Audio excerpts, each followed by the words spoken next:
দিন এ দেশের আকাশে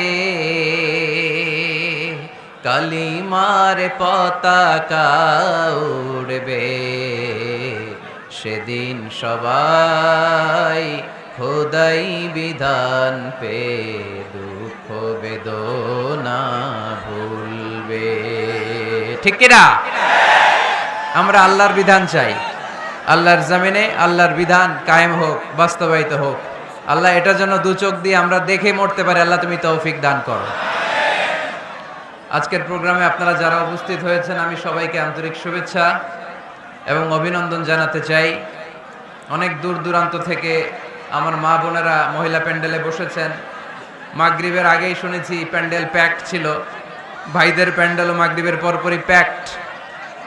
অনেক জনসমুদ্র তৈরি হয়েছে, বিশাল জনসমুদ্র। প্রতিদিন যেখানেই কোরআনের কথা আমরা বলতে যাই, কোরআনের আকর্ষণে, এটা মিজানুর রহমানের আকর্ষণে না, চিল্লায় বলি ঠিক কিনা? এখানে আমরা কোরআনের আকর্ষণে এসেছি। আমাদের ভালোবাসার সেন্টার বা কেন্দ্রবিন্দু হচ্ছে কোরআন। এই কোরআনের কথা শোনার জন্য আমরা এসেছি। আপনারা দেখতে পাচ্ছেন যে এই মাহফিলের ধারণ ক্ষমতা কতটুকু, আপনারা দেখতে পাচ্ছেন। এখানে হই হল্লোর চিৎকার চেঁচামেচি করলে আসলে কথা বলা যাবে না, বরং 3-4 বার যে ধাক্কা আসছে এদিক থেকে, এই পাশে ভাইরা খুব কষ্ট পাচ্ছিল। একটা দুর্ঘটনা ঘটতে পারে, একটা দুর্ঘটনা হয়ে যেতে পারে। আমি আবারও বলতেছি, মাতোয়াইলের ছেলেরা, আমি মাতোয়াইলের সন্তান, তোমাদেরকে অনুরোধ করে বলি, জায়গা না পেলে ধাক্কা দিও না, আস্তে আস্তে পেছনে যাও, অ্যাবাউট টার্ন, আস্তে আস্তে পেছনে যাও, পেছনে যে নিরাপদ দূরত্বে দাঁড়াও, সেফটি ফার্স্ট। যেহেতু 8 দিন ব্যাপী সিরিজ প্রোগ্রাম, তাই আয়োজক কমিটি আলোচকদের জন্য সুনির্ধারিত বিষয় দিয়ে দিয়েছে। আজকের এই 6ষ্ঠ রজনীতে আমাকে আলোচনার বিষয় দেয়া হয়েছে কোরআন ও বিজ্ঞানের সাদৃশ্য, the similarities between science and Quran. খুব জটিল বিষয়, সহজ করে বলা কঠিন, সহজ করে কইতে আমায় কহজে, সহজ করে যায় না কওয়া সহজে, ঠিক কিনা? তাও আবার চিৎকার চেঁচামেচি। এরকম পরিস্থিতিতে what is the similarities between science and the holy Quran, এটা বোঝানো আমার জন্য দুষ্কর। এখানে এই বিষয়ে কথা বলতে হলে আমাকে পিন ড্রপ সাইলেন্ট, পিন পতন নীরবতা দিতে হবে। এই নীরব, নিস্তব্ধ, নিঝুম একটা রাত্রি উপহার দিলে আমি আপনাদেরকে এই বিষয়ের উপর চমৎকার আলোচনা উপহার দিতে পারবো, তাই না? আর যদি এরকম হট্টগোল করতে থাকো তোমরা, তাহলে আসলে এই জটিল বিষয়কে সহজ করে উপস্থাপন করা আমার জন্য আরো জটিল হয়ে যাবে। তাই আমি সবার কাছে করজোর আবার অনুরোধ করি, মাতোয়াইল ইসলামী কাফেলার আজকের এই রাতে এই প্রোগ্রামে আমি আর কোনো আওয়াজ শুনতে চাই না।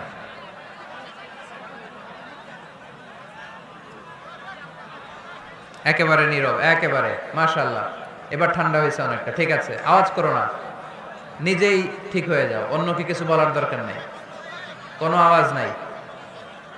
এদিকে মাশাআল্লাহ ঠান্ডা। আমি আপনাদের খেদমতে the similarities between science and the holy Quran এই বিষয়টা বোঝানোর জন্য কালামুল্লাহ মাজিদ থেকে একটা আয়াত তেলাওয়াত করেছি, সূরা আন-নাহলের 89 নম্বর আয়াত।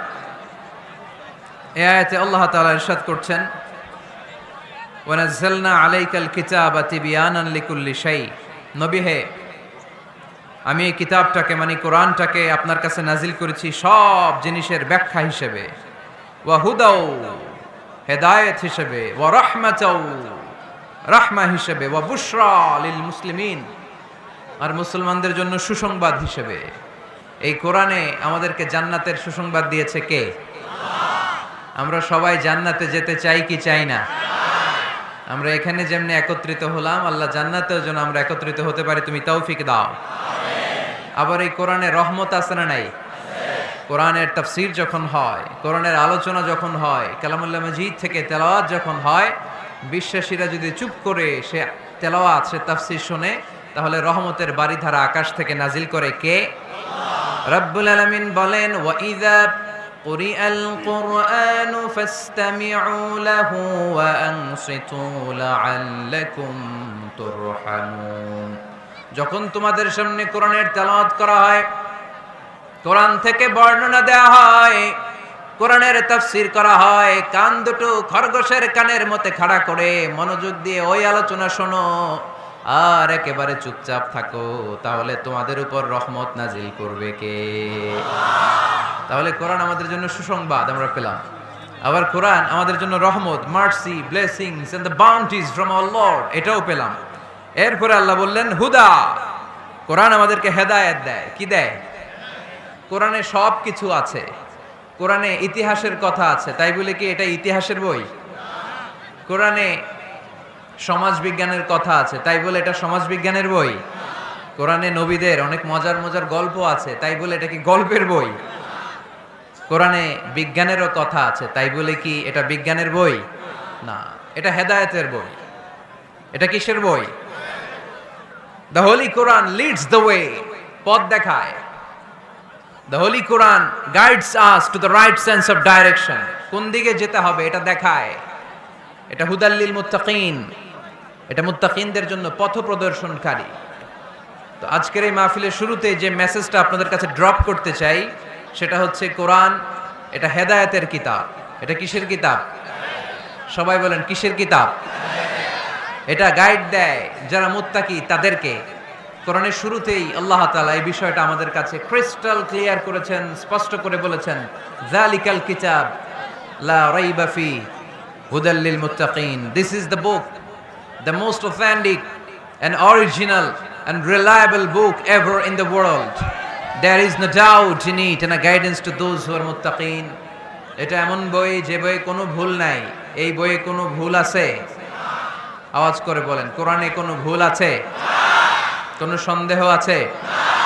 সংশয় আছে? হেদায়েতের কিতাব করে মুত্তাকিদের জন্য এটাকে পাঠালো কে? এজন্য রাব্বুল আলামিন বলেন, যালিকাল কিতাবু লা রাইবা ফীহি হুদাল লিল মুত্তাকিন। This is the book, there is no doubt in it. এটা এমন বই যেটাতে সন্দেহ নাই। এটা মুত্তাকিনদের জন্য পথ প্রদর্শনকারী। তাহলে এই কথাটা, এই মেসেজটা আজকে আমাদেরকে মুখস্থ করে নিয়ে যেতে হবে যে কোরআন হেদায়েতের কিতাব। এটা কিসের কিতাব? পথ দেখায়, সত্যের পথ, কল্যাণের পথ, জান্নাতের পথ। ইয়াহদি লিল্লাতি হিয়া আকওয়াম, যে পথটা খুব সুদৃঢ়, খুব মজবুত। কোরআনের এই পথে ডানে বায়ে কোনো মোড় নাই, কোনো ইউটার্ন নাই, কোনো চৌমুহনী নাই, স্ট্রেট ফরওয়ার্ড। এই রাস্তায় যদি দুনিয়ায় আমরা চলতে শুরু করি, এই রাস্তা শেষ হয়ে যাবে জান্নাতুল ফেরদাউসের ভেতরে। আওয়াজ করে পড়ি সুবহানাল্লাহ। এজন্য এই কোরআন থেকে আমাদেরকে হেদায়েত নিতে হবে। এই কোরআন থেকে আমাদেরকে গাইডেন্স নিতে হবে। আমাদের জীবনের চলার পথে যেখানেই আমরা সমস্যায় পড়ব, এই কোরআন থেকে আমাদের গাইডেন্স, হেদায়াত, পথ প্রদর্শন যেটা আল্লাহ তাআলা আমাদের জন্য দিয়েছে সেটা আমাদেরকে গ্রহণ করতে হবে। কারণ এই কিতাব এমন কিতাব যেটা মানুষকে অন্ধকারচ্ছন্ন একটা পথ থেকে আলোর পথ দেখায়, ঠিক কিনা? বামপন্থীদেরকে ডানপন্থী বানায়, ঠিক কিনা?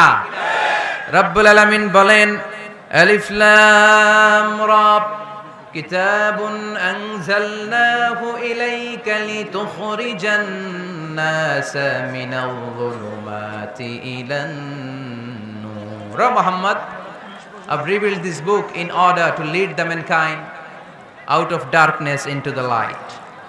অন্ধকারাচ্ছন্ন মানুষগুলোকে অন্ধকার থেকে বের করে টেনে এনে আলোর পথে উঠিয়ে দেওয়ার জন্য এই কোরআনকে পাঠিয়েছে কে? তাহলে আমরা বুঝলাম এটা বিজ্ঞানের কিতাব নয়, যদিও বিজ্ঞান নিয়ে কোরআন কথা বলেছে। এটা ইতিহাসের বই নয়, যদিও অনেক ইতিহাস কোরআনে আছে। এটা গল্পের বই নয়, যদিও নবীদের গল্প পাওয়া যায় এই কিতাবে। এটা হেদায়েতের কিতাব। কিসের কিতাব? আরো জোরে বলতে হবে, কিসের কিতাব? আল্লাহ বলেছেন, মা ফাররাতনা ফিল কিতাবি মিন শাই, এই কিতাবে তোমাদের প্রয়োজনীয়, জরুরি এমন কোনো কিছু আমি বাকি রেখে দেই নাই। ওয়া নাযালনা আলাইকাল কিতাবা তিবয়ানান লিকুল্লি শাই, মানব প্রয়োজনীয় সব কিছু এই কিতাবের মধ্যে দিয়ে দিয়েছে কে? রান্নাঘর থেকে বঙ্গভবন কিভাবে চালাতে হয় আছে না নাই? ঘরে বসে বসে কাঁথা সেলাই থেকে শুরু করে মহাকাশের সূক্ষ্মাতি সূক্ষ্ম কাজ কেমন করে পরিচালনা করতে হয় আছে না নাই? রাজনৈতিক অঙ্গনকে কেমন করে সেটেল করতে হয়, লিড দিতে হয়, সেটাও আল্লাহর কোরআনে আছে না নাই? কিভাবে বিয়ে শাদী করতে হবে আছে না নাই? সমাজে কি করে শান্তি প্রতিষ্ঠা করতে হয় আছে না নাই? তিবিয়ানান লিকুল্লি শাই, সব জিনিসের সুস্পষ্ট ব্যাখ্যা, যা বলার আল্লাহ সব বলে দিয়েছে। কোরআন কি শুরু করেছে আল্লাহ বিসমিল্লাহির রহমানির রহিম দিয়ে, মানে বা দিয়ে। কি দিয়ে? কথা বলেন, কি দিয়ে? বা দিয়ে। আর শেষ করেছে সূরা নাস দিয়ে, মিনাল জিন্নাতি ওয়ান নাস। সিন, বার সিন মিলালে কি হয়? এবার বাসে চড়ে গুলিস্তান। বাসে চড়ে কই যাব? গুলিস্তান। ওই বাস? ওই বাস নাকি? না, ওই বাস না। এই বাস মানে যথেষ্ট, এনাফ। যা বলা হয়েছে 30 পারা এনাফ। হেদায়েতের জন্য নতুন কিছু লাগবে না। ব্ল্যাক হোলের সামনে আসে, বাচ্চার মুখে হাওয়াই মিঠাই দিলে যেমনি হাওয়াই মিঠাই মুহূর্তেই নাই, ওই তারাও মুহূর্তেই নাই। সুবহানাল্লাহ। মাতুয়াইলে হাওয়াই মিঠাই পাওয়া যায়? পাওয়া যায়? কই পাওয়া যায়? হ্যাঁ, আগে যখন আমরা ছোট ছিলাম আমরা এগুলো খাইতাম তো। কটকটি, কটকটি আছে এখন? ঘরের ওই যে পুরান জোতা টোতা, প্লাস্টিকের বোতল, এগুলো দিয়ে আমরা কটকটি খাইতাম। আর খাইতাম এই হাওয়াই মিঠাই, খুব মজা লাগতো। এগুলো এরকম গোল করে সাজায় রাখতো, জিব্বায় লাগাইলেই নাই। খাইছেন আপনারা? এই ব্ল্যাক হোল হচ্ছে এমন যে ব্ল্যাক হোলের রেঞ্জের মধ্যে কোনো তারা ঘুরতে ঘুরতে ঘুরতে যদি চলে আসে, হাওয়াই মিঠাই মুখে লাগাইলে যেমনি নাই, ওই তারাও নাই। তার মানে কোরআন বলেছে মাওয়াকিউন নুজুম, সায়েন্স বলেছে ব্ল্যাক হোল। দুটার মধ্যে মিল আছে না নাই? তাহলে কসমোলজি নিয়ে কথা এখানেই শেষ করি। সৃষ্টিতত্ত্বে আমরা যা পেলাম, বিস্ফোরণে সৃষ্টি হয়েছে। কোরআন বলেছে ফাতাকনাহুমা, সায়েন্স বলেছে বিগ ব্যাং থিওরি। কোরআন বলেছে মুসিউন, যেটা অ্যাক্সেলারেট হচ্ছে, সায়েন্স এটার নাম দিয়েছে সুপারনোভা কসমোলজি প্রজেক্ট। কোরআন নাম দিয়েছে মাওয়াকিউন নুজুম, সায়েন্স বলেছে ব্ল্যাক হোল। প্রতিটা জায়গায় কোরআনের সাথে সায়েন্সের মিল আছে না নাই? এবার আমরা শুনবো এমব্রয়োলজি নিয়ে, ভ্রূণতত্ত্ব। কি তত্ত্ব? ভ্রূণতত্ত্ব। আমরা আমাদের মায়ের পেটের ভেতরে এখন যত বড় আছি তত বড়ই ছিলাম, তাই না? কতটুকু ছিলেন? কতটুকু? একেবারে ছোট, ছোট্ট ছোট্ট ছোট্ট। বাবার শুক্রাণু, মায়ের ডিম্বাণু, দুইটা মিলিয়ে মায়ের পেটের ভেতরে আমার অস্তিত্ব দান করলেন কে? কিছুই ছিলাম না আমি। সায়েন্স 1977-এ হাম এন্ড লিয়েন হুক নামে দুইজন সায়েন্টিস্ট অণুবীক্ষণ যন্ত্র দিয়ে ওরা খুঁজে পেয়েছে যে শুক্রাণুর ভেতরে, স্পার্মের ভেতরে প্রাণের অস্তিত্ব আছে। কিন্তু 1500 বছর আগে এর ভেতরে যে প্রাণ আছে সেটার ঘোষণা কোরআনে দিয়ে দিয়েছে কে? ওভাম এন্ড স্পার্ম, দুইটা মিলে হয় জাইগোট। তারপর জাইগোট থেকে হয় এমব্রয়ো, ভ্রূণ। আমি, আপনি, আমরা সবাই ছিলাম ছোট্ট একটা ভ্রূণ, ব্যাঙ্গাচির মতো। বর্ষাকালে মাতুয়াইলে খালে বিলে ব্যাঙ্গের পোনা পাওয়া যায় না? দেখতে মাছের বাচ্চার মতো, তাই না? ছোট বাচ্চারা মনে করে মাছের পোনা, বাড়িতে দইরা নিয়ে আস, মারাকে মা পোনা লয়ে আইছি, মাই দেখে দেখ কোনি আছে না নাই? আসলে কি এটা মাছ? এটা কি ব্যাঙ্গের পোনা? তো আমরা, আমি আপনি প্রত্যেকে আমরা ব্যাঙ্গের পোনার মতো ছিলাম, রক্তচোষা জোকের মতো ছিলাম, মায়ের জরায়ুর দেয়ালের মধ্যে লেগেছিলাম। তারপরে আল্লাহ তাআলা আমাদেরকে বড় করতে আরম্ভ করলেন। এই স্পার্ম ড্রপ থেকে আমরা হলাম ব্লাড ক্লট, রক্তপিণ্ড। সেখান থেকে আমরা হলাম মুদগা, নুতফা, আলাকা, মুদগা, 3 স্টেজ। প্রতি 40 দিন পর পর আমার সাইজ বাড়তে লাগলো। সায়েন্সও এটা স্বীকার করেছে যে প্রত্যেক 40 দিন পর বাচ্চার একটা নোটিসেবল ডেভেলপমেন্ট ঘটে।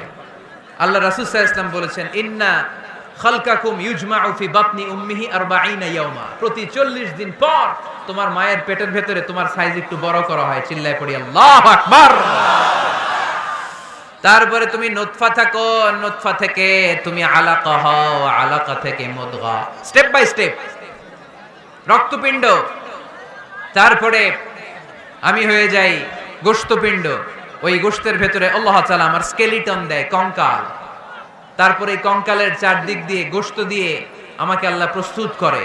সর্বশেষ এই চামড়ার লেভেল দিয়ে মায়ের পেটে আমাকে ডেকোরেটিং করে কে?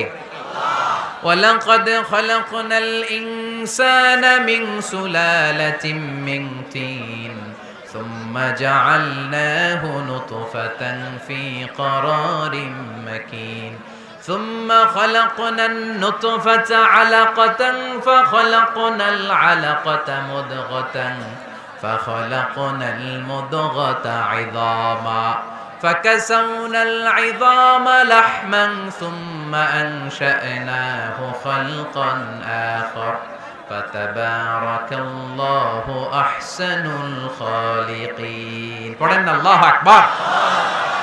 আল্লাহ বলেন ছোট্ট নাপাক বীর্য থেকে তোমারে তৈরি করলাম, তুমি ছিলা পানির ফোঁটা, সেখান থেকে বানালাম জমাট বদ্ধ রক্তপিণ্ড, সেখান থেকে গোশতপিণ্ড, ওই গোশতের ভেতরে তোমার কঙ্কাল আমি জুড়ে দিলাম, কঙ্কালের উপরে গোশত দিয়ে প্যাকেট পড়ালাম, সর্বশেষে চামড়া দিয়ে ডেকোরেশন করে দিলাম। ছোট্ট ছিলাম আমরা, একেবারে ছোট্ট, অনেক ছোট্ট।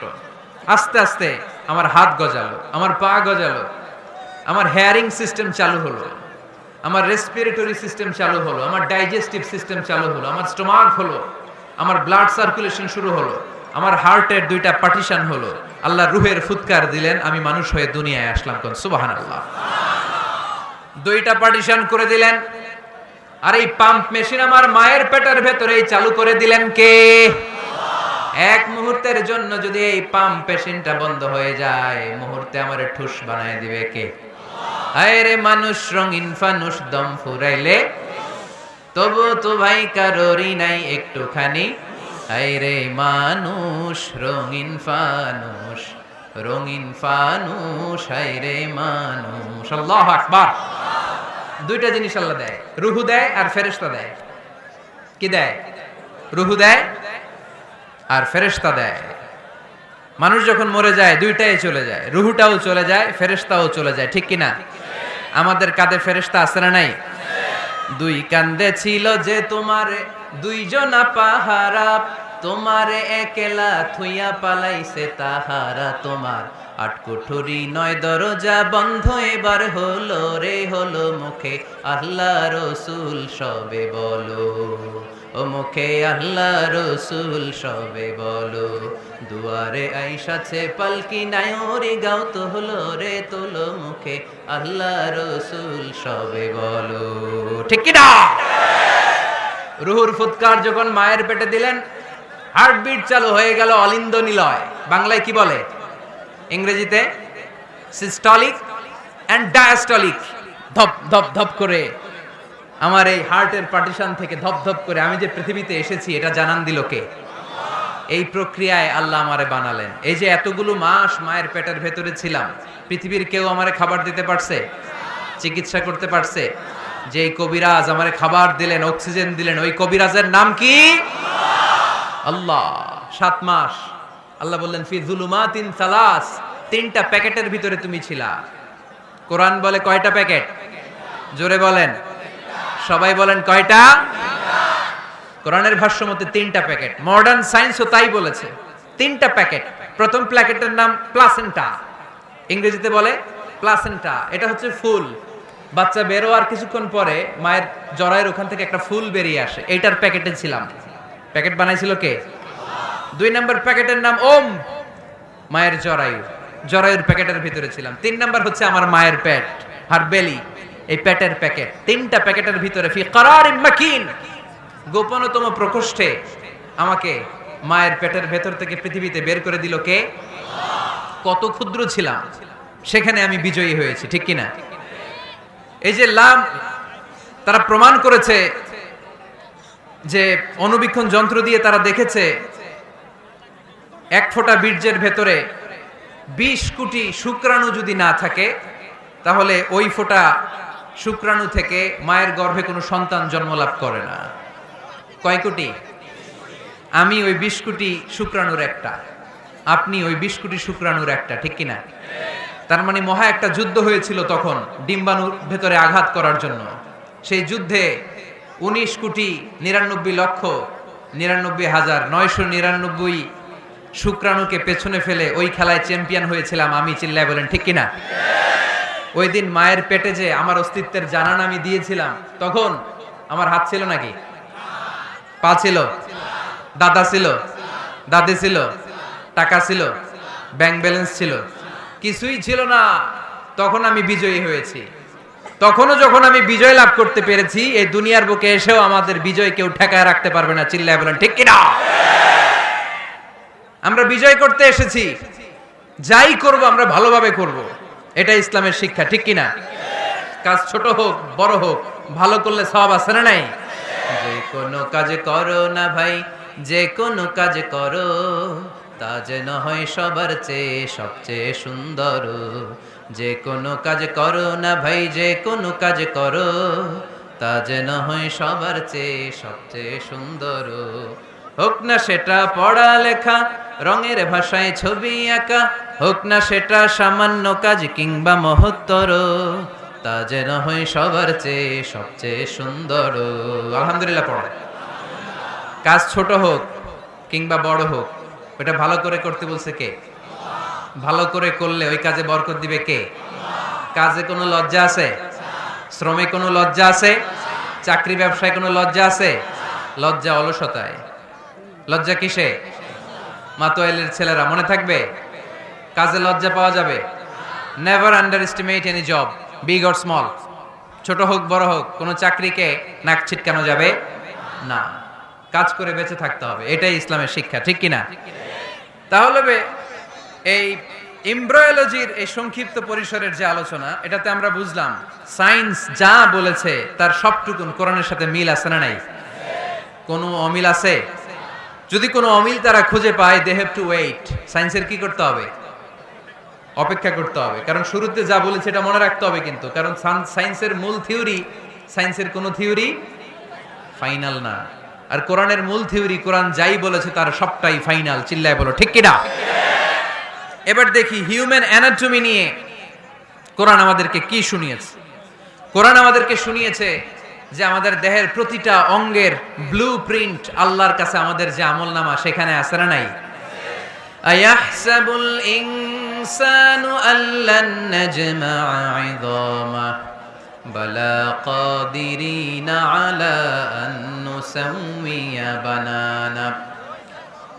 কোরআন আমাদেরকে বলল, রাব্বুল আলামিন ইরশাদ করেছেন, মানুষ কি মনে করেছে নাকি কিয়ামতের দিন তাকে জমিন থেকে উঠাতে আমি আল্লাহর কষ্ট হয়ে যাবে? না না, শুধু তাকে উঠানোটাই আমার জন্য ব্যাপার না, তাকে তো আমি উঠাবো তার হাতের আঙ্গুলের ফিঙ্গার প্রিন্ট গুলো সহ উঠাবো। সুবহানাল্লাহ। নুসাউইয়া বানানা, বানান মানে আঙ্গুলের এই টিপ, এটার ইংরেজিতে কি বলে? টিপ বা প্রিন্ট, ফিঙ্গার টিপ বা ফিঙ্গার প্রিন্ট।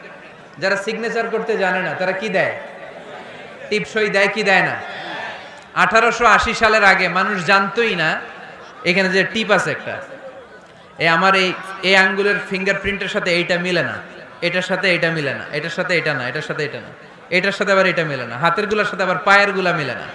1880 সালে ফ্রান্সের একজন সায়েন্টিস্ট নাম ফ্রান্সিস গালটন, উনি আবিষ্কার করেছেন যে মানুষের হাতে রেখা আছে, এটাকে বলে ফিঙ্গার প্রিন্ট।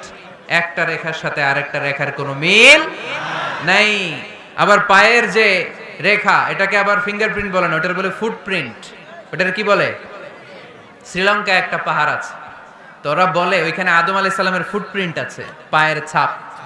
এটা সত্যি কি মিথ্যা আমরা জানি না, ইতিহাসে পাওয়া যায়। তবে সত্য যে তথ্যটা আমরা জানি, কাবা ঘরের পাশে সাইয়েদনা ইব্রাহিম আলাইহিস সালামের ফুটপ্রিন্ট সংরক্ষণ করে রেখেছেন কে?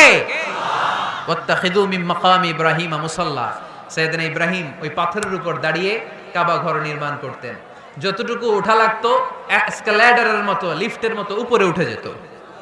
আবার নিচে নামার দরকার হলে মুহূর্তের মধ্যে এসকালেটরের মতো ওই পাথরটা নিচে নেমে যেত। চিল্লায় পড়ি সুবহানাল্লাহ।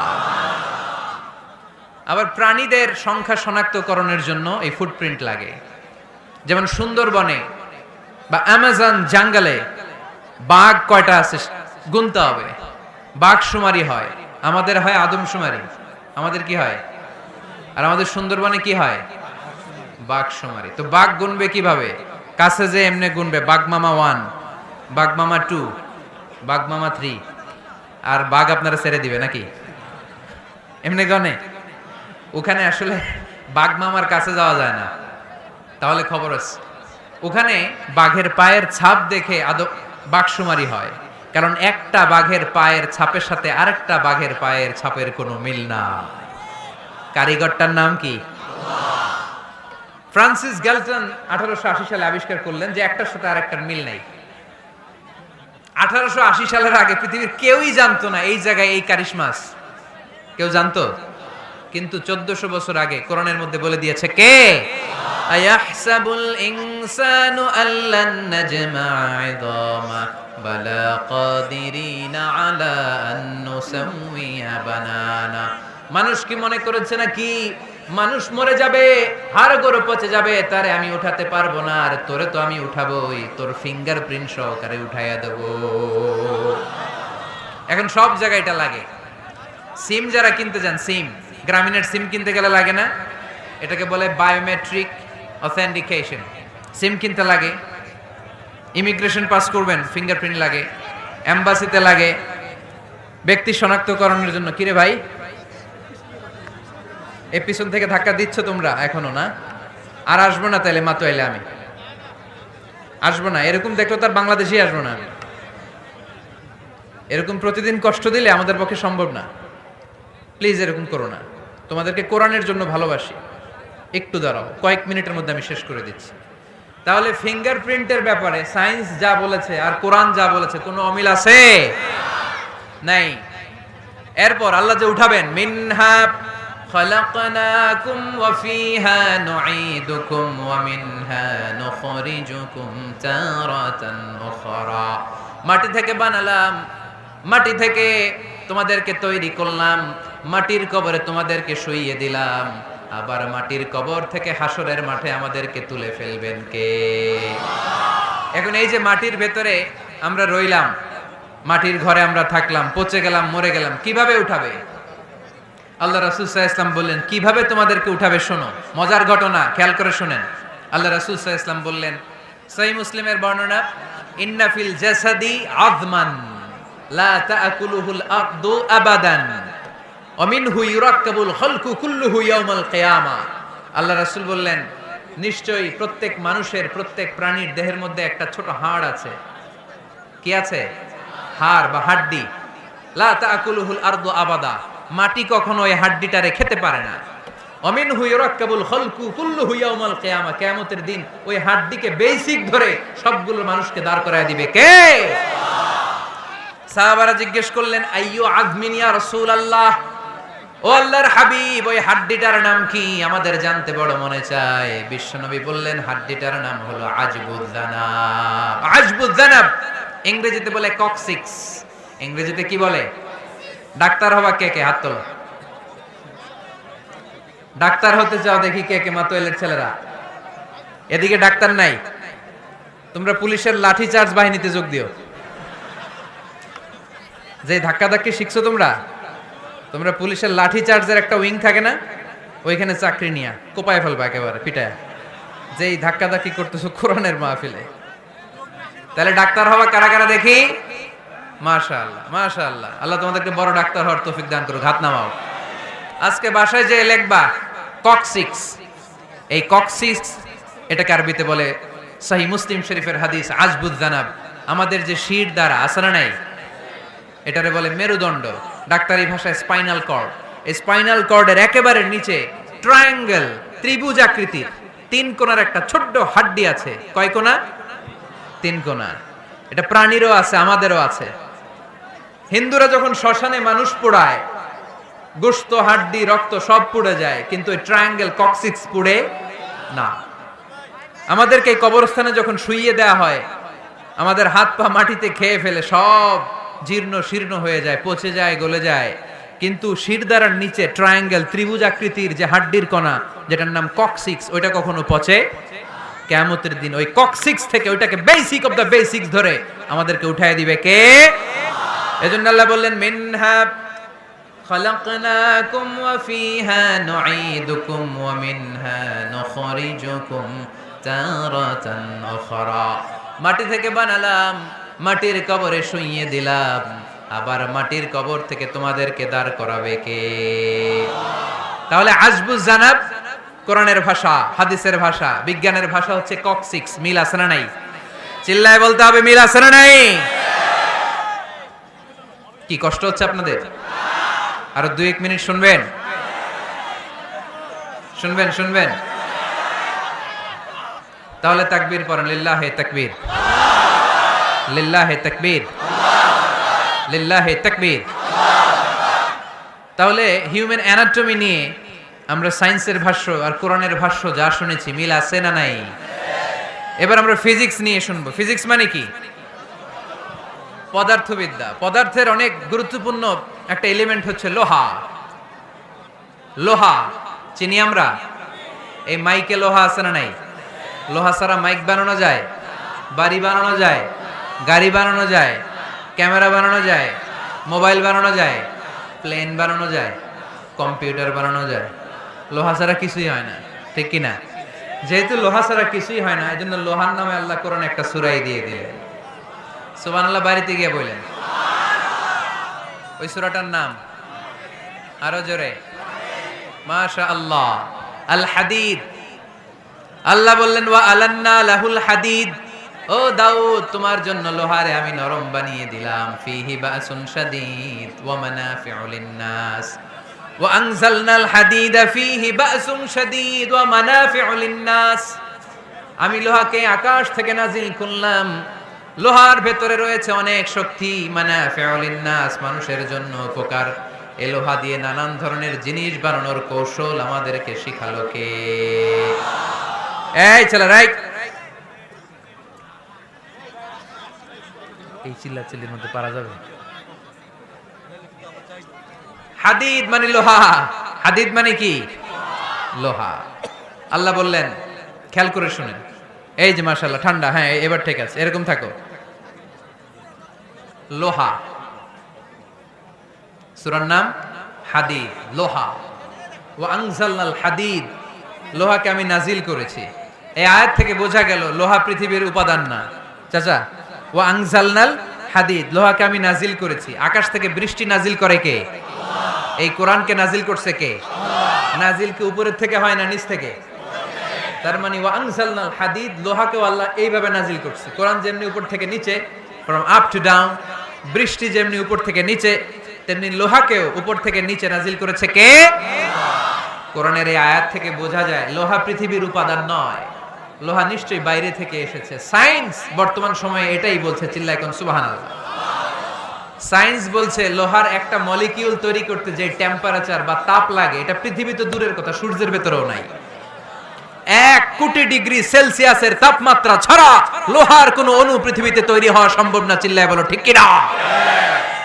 এত বেশি তাপমাত্রা সৌরজগতের সব গ্রহ নক্ষত্রের তাপমাত্রা একসাথে মিলালেও চলবে না। তার মানে কোরআন যা বলেছে আর সায়েন্স যা বলেছে, মিল আছে না নাই?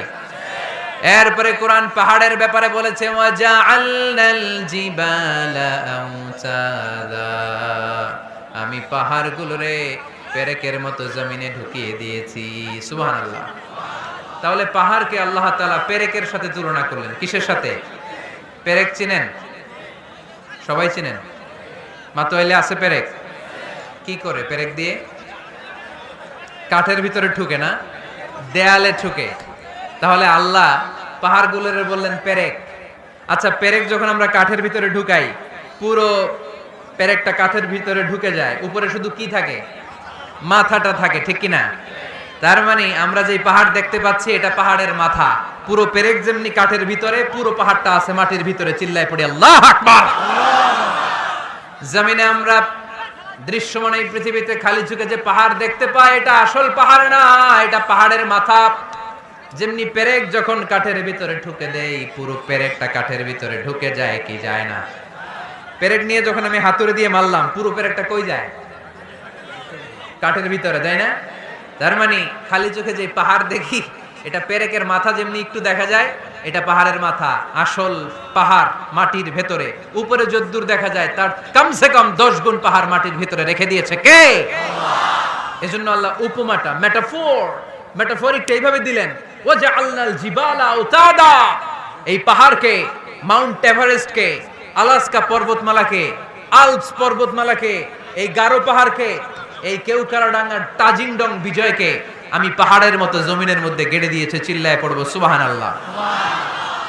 আবার আল্লাহ বললেন ওয়ামিনাল জিবালি জুদাদুম বিদুন ওয়া হুমরুম মুখতালিফুন আলওয়ানুহা ওয়া গরাবিবু সুদ। পাহাড়ের মধ্যে কোন পাহাড় আমি বানিয়েছি ধবধবে শুভ্র সাদা, কোন পাহাড় আমি বানিয়েছি রক্তিম লাল, কোন পাহাড় আমি বানিয়েছি কুচকুচে কালো। তিন কালারের পাহাড়। কয় কালারের? মৌলিকভাবে ধবধবে শুভ্র সাদা পাহাড়, অথবা রক্তিম লাল পাহাড়, অথবা কুচকুচে কালো পাহাড়।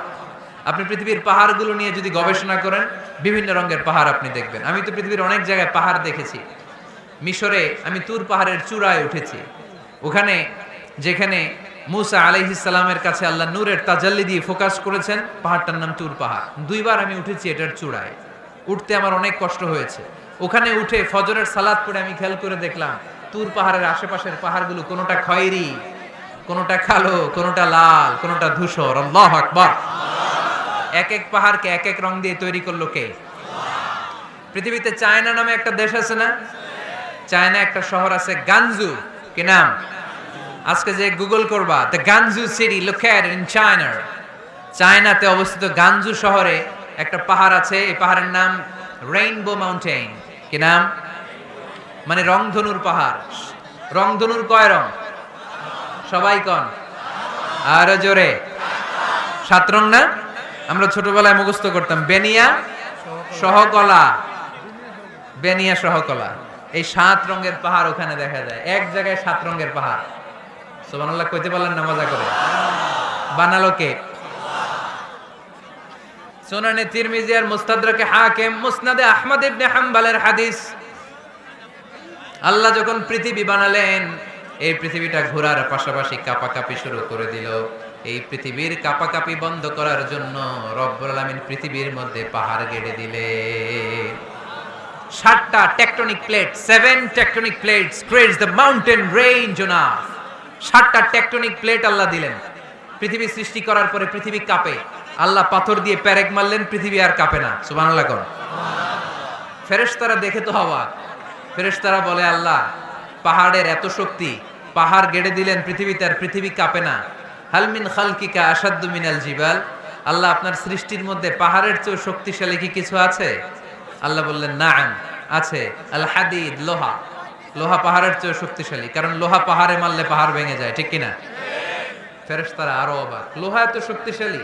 হাল মিন খালকিকা আশাদ্দু মিনাল হাদিদ। আল্লাহ তাহলে লোহার চেয়ে শক্তিশালী মনে হয় কিছু নাই? আছে। আল্লাহ বললেন নাআম, আছে। আন্নার, আগুন, কারণ আগুনের মধ্যে লোহা ফেলে দিলে লোহা গলে যায়। ঠিক কিনা? ফেরেশতারা তো আরো অবাক। ফেরেশতারা বলে তাই নাকি?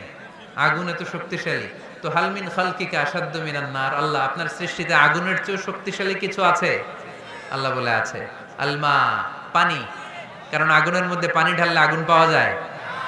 ফেরেশতারা তো এবার আরো অবাক, পানি এত শক্তিশালী, ওই পানি গট গট গট গট করে আমরা খাই, এত শক্তিশালী আল্লাহ। হাল মিন খালকিকা আশাদ্দু মিনাল মা। আপনার সৃষ্টিকুলের মধ্যে পানির চাইতেও শক্তিশালী কি কিছু আছে? আল্লাহ বলে আছে। সেটা আবার কি? আল্লাহ বলে আর রিহ, বাতাস। বাতাস যখন সাগরের পানির মধ্যে উচ্ছ্বাস মারে তখন এটা জলোচ্ছ্বাস হয়ে যায়। ঠিক কিনা? বাতাসের ধাক্কায় পানি জলোচ্ছ্বাস হয়ে এক জায়গা থেকে আরেক জায়গায় যায়। আল্লাহ বললেন পানির চাইতেও শক্তিশালী সৃষ্টি আমার আছে, ওইটার নাম বাতাস। ফেরেশতারা অবাক হয়ে আবার জিজ্ঞেস করে আল্লাহ আপনার সৃষ্টিকুলের মধ্যে বাতাসের চাইতেও শক্তিশালী কিছু আছে কিনা বলেন। আল্লাহ বললেন আছে। বাতাসের চাইতেও শক্তিশালী হলো আমার আশরাফুল মাখলুকাত মানুষ। ওই মানুষ যে মানুষ গোপনে দান করে। গোপনে আল্লাকা সিররুন ইনদাল্লাহ বাইনাকা আনতা ওয়া বাইনাল্লাহ আল্লাকা সাদাকাতুন তাখফা লা ইয়ালামুহা ইল্লাল্লাহ আল্লাকা সিররুন ইনদাল্লাহ বাইনাকা আনতা ওয়া বাইনাল্লাহ আল্লাকা সাদাকাতুন তাখফা লা ইয়ালামুহা ইল্লাল্লাহ ইল্লাল্লাহ পড়তে হবে আল্লাহু আকবার। গোপন দান যিনি করে তিনি সবচাইতে শক্তিশালী, ঠিক কিনা? এজন্য মাতুয়াইলের ভাইয়েরা গোপন দান করতে রাজি আছেন নাকি? অমুক ভাই বিশিষ্ট সমাজ সেবক 2 লক্ষ টাকা, বলেন মারহাবা। এইভাবে দান করবেন? মারহাবা করলেও আসি, না কইলেও আসি, ঠিক কিনা? মারহাবা যদি বলে দেন, সমস্যা নাই। মারহাবা না বললেও দিবেন। তাহলে খুশি কে? বেশি খুশি হয় যখন লুকায় লুকায় দেন, নাম না জানায় দেন। ওই দান আল্লাহ এমন ভাবে কবুল করে, ওই দানের কারণে 7 শ্রেণীর ব্যক্তিকে আল্লাহ আরশের নিচে ছায়া দিবে। যেদিন কোনো ছায়া পাওয়া যাবে না, ওই দিন ওই ব্যক্তিকে আল্লাহ টেনে আরশের ছায়ার নিচে বসিয়ে দিবে। তাহলে কোরআন পাহাড়ের কথা যা বলেছে, বিজ্ঞানে ওই কথা আছে না নাই? এরপর কোরআন বলেছে আলাম তারা আন্নাল্লাহা ইউসজি সাহাবান সুম্মা ইউআল্লিফু বাইনাহু সুম্মা ইয়াজআলুহু রুকামান ফাতারাল ওয়াদকা ইয়াখরুজু মিন খিলালিহি। আল্লাহ সাগরের পানিগুলোরে তারায় মেঘ বানায়, আকাশে নেয়, বৃষ্টি নাজিল করে। এটাকে বলে সায়েন্স, এটার নাম দিয়েছে ওয়াটার সাইকেল বা হাইড্রোলজিক্যাল সাইকেল। এটাই আল্লাহ কোরআনে এইভাবে বলেছে আলাম তারা আন্নাল্লাহা ইউসজি সাহাবা। তোমরা কি দেখো না সূর্যের তাপে বাষ্প হয়ে গ্যাস হয়ে পানিগুলো উপরে ওঠে। যারা বিমান দিয়ে ফ্লাই করেন তারা বিমানের জানলার পাশে সিট পেলে দেখেন নাই কিভাবে মেঘমালাগুলো বিমানের সাথে খেলা করে? এগুলো তৈরি করছে কে? তার মানে কোরআন যা বলল বিজ্ঞান তাই বলে। সানশাইন, সূর্যের প্রখর তাপে পানিগুলো বাষ্প হয়ে উপরে যায়, ঘনীভূত হয়, কন্ডেনসেশন, কন্ডেন্সড হয়, ঘনীভূত হয়, মেঘমালা হয়। ওই মেঘ থেকে ঝিরিঝিরি ঝিরিঝিরি বৃষ্টি নাজিল করে কে? আমাদের ফসল খেতে গরু যদি খাইতে আসে আমরা তারাই না? আল্লাহ কয় তুই তোর ফসল ক্ষেত বাঁচানোর জন্য গরু তারাস, আমি তো আকাশে মেঘ তারাই। তোর এখান থেকে যে ফসল আসে, এইখানে ফসল উৎপাদনের জন্য পরিশ্রম তুই একা করস নাই, আমারও পরিশ্রম আছে।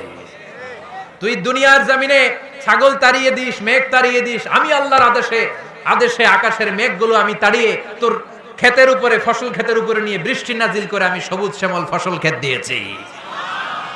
তার মানে সায়েন্স যা বলেছে আর বিজ্ঞান যা বলেছে মিল আছে না নাই? আকাশে মেঘমালা দেখলে বিষ্ণু ঈসা ইসলাম ভয় পেয়ে যেতেন, দোয়া পড়তেন আল্লাহুম্মা সাইয়্যিবান নাফিআ, আল্লাহ উপকারী বৃষ্টি দেন।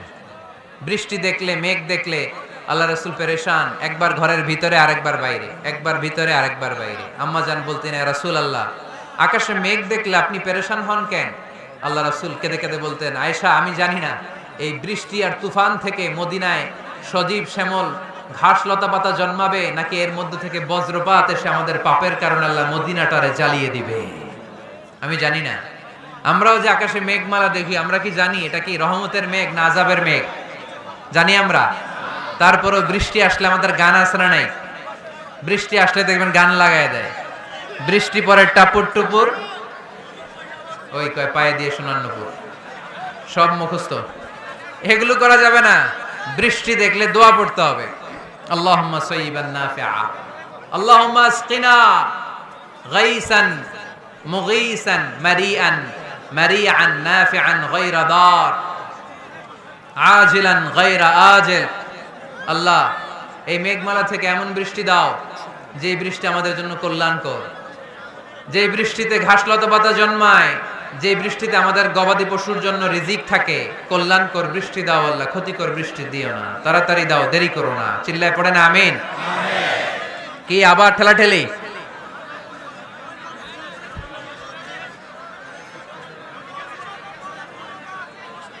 মোনাজাত করে দেই না? না না, মোনাজাত হবে, বসে যাও। এই তো ঠিক আছে, এইভাবে থাকে। তাহলে কানগুলো খরগোশের কানের মতো খাড়া করে শোনেন। আল্লাহর হাবিব বললেন মুস্তাদরাকে হাকিমের হাদিস, সিনতান লা তুরাদ্দান, 2 দোয়া আল্লাহ কখনো ফিরিয়ে দেন না। কয় দোয়া?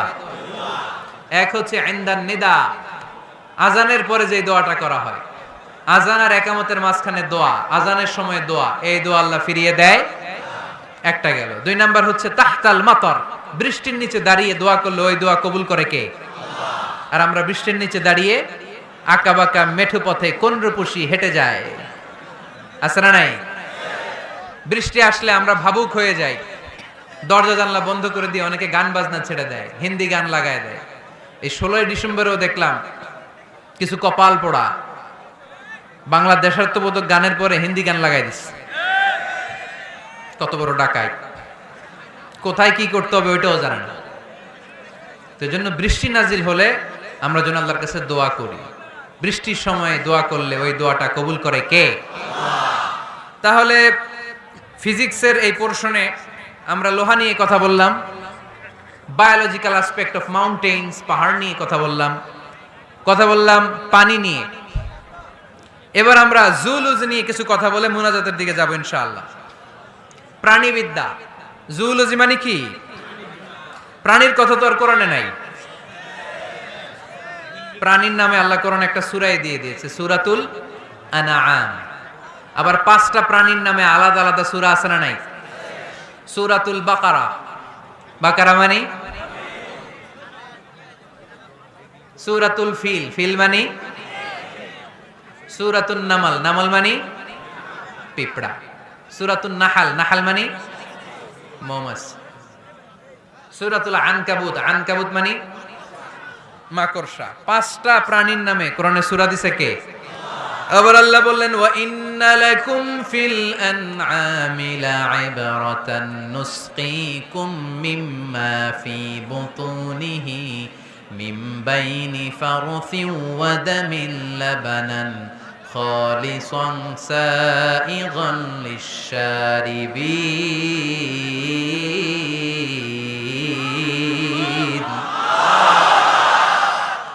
প্রাণীর পেটের ভেতর থেকে আমি তোমাদের জন্য একটা লিকুইড পদার্থ বের করি, মিমবাইনি ফারসিন ওয়া দামিল লাবানা। এই লিকুইড পানিটা গোবর আর রক্তের মাঝখান দিয়ে আমি বের করি, কিন্তু এই পানিটার মধ্যে গোবরও মিশে না, রক্তও মিশে না। সুবহানাল্লাহ।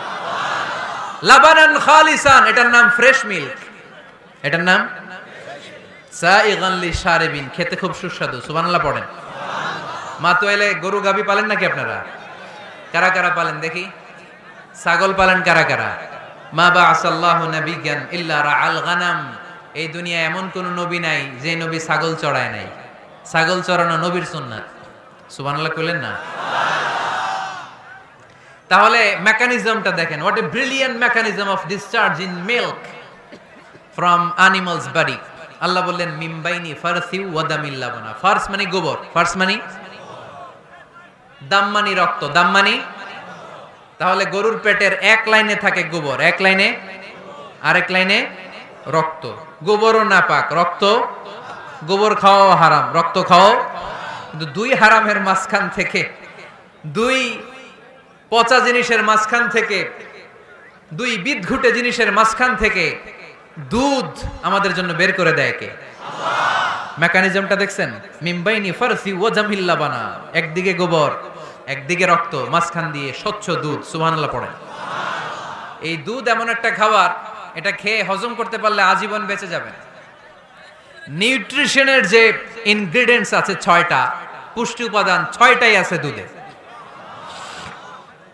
এজন্য আল্লাহ রাসূল সাল্লাল্লাহু আলাইহি ওয়াসাল্লাম দুধ বড্ড পছন্দ করতেন, আর বলতেন আলাইকুম বি আলবানিল বাকার, তোমরা গরুর দুধ খেও। ফা ইন্নাহা তুরাম্মু মিনাল আশজার, কেননা গরুর দুধ এটা ঘাস লতা পাতার নির্যাস। গরু কি খায়? ফাস্ট ফুড খায় না? গরু বার্গার খায় না? ফ্রেঞ্চ ফ্রাইজ খায় না? টিক্কা খায় না? চিকেন কাবাব? গরু কি খায়? এই ঘাস খাবেন, মানে শাকসবজি খাবেন। গরু ঘাস খায়, এজন্য গরুর পেট থেকে দুধ বের করে দেয় কে? আলাইকুম বি আলবানিল বাকার, তোমরা গরুর দুধ খেও। কত বড় ডাক্তার ছিলেন বিশ্বনবী মুহাম্মদ সাল্লাল্লাহু, এমন বিশ্বস্ত নবী, যেটা খাইতে বলছে ওইটা খাইলে ডাইরেক্ট অ্যাকশন। কালিজিরা খেতে বলতেন, মধু খেতে বলতেন, লাউ খেতেন। লাউ খেলে পেট যত ঠান্ডা থাকে পৃথিবীর কোনো খাবার এত ঠান্ডা হয় না পেট, ঠিক কি না? এজন্য বিশ্বনবী বলছেন আলাইকুম বি আলবানিল বাকার, গরুর দুধ খাবা। ফা ইন্নাহা তুরাম্মু মিনাল আশজার, কেননা ঘাস পাতা খেয়ে গরুর ভেতরে আল্লাহ ঘাস পাতার মাধ্যমে দুধ বানায়। আবার বিশ্বনবী বললেন মেরাজের রাতে জিব্রাইল 3টা মগ এনে আমার হাতে দিয়েছিল। এক মগের মধ্যে ছিল পানি, আরেক মগের মধ্যে ছিল মদ, আরেকটা মগের মধ্যে ছিল দুধ। 3টা দিয়ে আমার টেস্টিং শুরু করে দিছে, টেস্টিং করতেছে। বিশ্বনবী ধরেন তো কোনটা ধরবেন? বিশ্বনবী দুধেরটা ধরলেন, কোন সুবহানাল্লাহ। সাইয়েদনা জিব্রাইল বললেন, আখাস্তাল ফিতরা, নবী আপনি যেমন ধরছেন তেমন, আপনি যেমন, আপনার স্বভাব যেমন, নিয়েছেনও তেমন। এজন্য দুধ খাবেন, বাচ্চাদেরকে দুধ খাওয়াবেন। অনেক মায়েরা বাচ্চাদেরকে বুকের দুধ খাওয়াতে চায় না, ডানু খাওয়ায়, ল্যাকটোজেন খাওয়ায়, সিরালাক খাওয়ায় না। আমার মায়েরা, আমার সম্মানিত বোনেরা, বাচ্চাদেরকে দুধ খাওয়াবেন। ওয়াল ওয়ালিদাতু ইরদি'না আওলাদাহুন্না হাওলাইন, 2 বছর খাওয়াবেন, কামিলাইন, পরিপূর্ণ। লিমান আরাদা আন ইউতিম্মার রাদাআ, কারণ মায়ের বুকের দুধের প্রথম যে দিক থেকে যে দুধটা বের হয় এটাকে বলে শাল দুধ। এই শাল দুধের মধ্যে অনেক ন্যাচারাল ভ্যাকসিন আছে।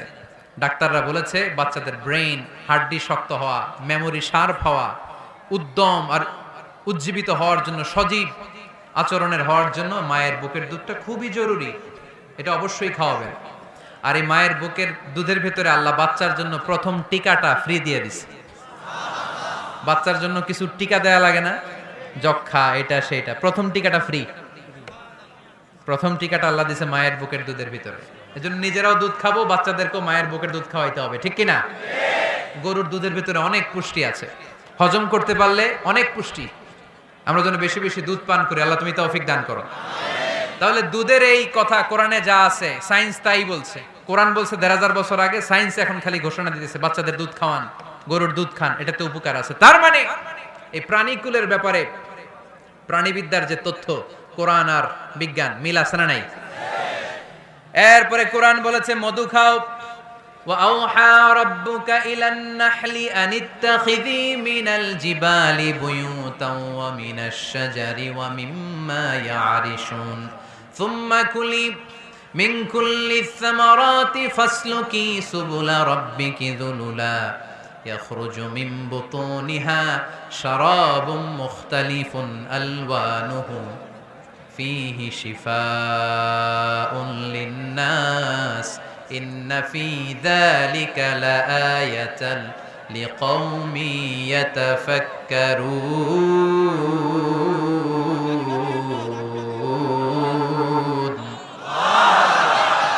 لِقَوْمٍ يَتَفَكَّرُونَ, চিন্তাশীলদের জন্য এই মধুর মধ্যে আল্লাহ চিন্তা রেখে দিয়েছেন।